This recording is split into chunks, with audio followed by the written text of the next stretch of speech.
আমি আচার্য জগদীশ চন্দ্র বসু। আমি সর্বপ্রথম প্রায় 5 মিলিমিটার তরঙ্গ দৈর্ঘ্য বিশিষ্ট তরঙ্গ তৈরি করি। এ ধরনের তরঙ্গকেই বলা হয় অতি ক্ষুদ্র তরঙ্গ বা মাইক্রোওয়েভ।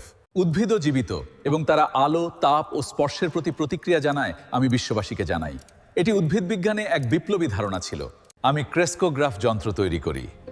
এটি দিয়ে উদ্ভিদের বৃদ্ধি অত্যন্ত সূক্ষ্মভাবে মাপা যায়। আমি মাইক্রোওয়েভ নিয়ে গবেষণা করি এবং সেমিকন্ডাক্টর ডিটেক্টর ব্যবহার করে তরঙ্গ শনাক্ত করার পথ দেখাই, যা আধুনিক ইলেকট্রনিক্সে গুরুত্বপূর্ণ ভূমিকা রাখে। আমি প্রমাণ করি যে জীব ও অজীব উভয়ই বাহ্যিক উদ্দীপনায় সাড়া দেয়, যা বিজ্ঞানের দৃষ্টিভঙ্গিতে নতুন চিন্তা যোগ করে।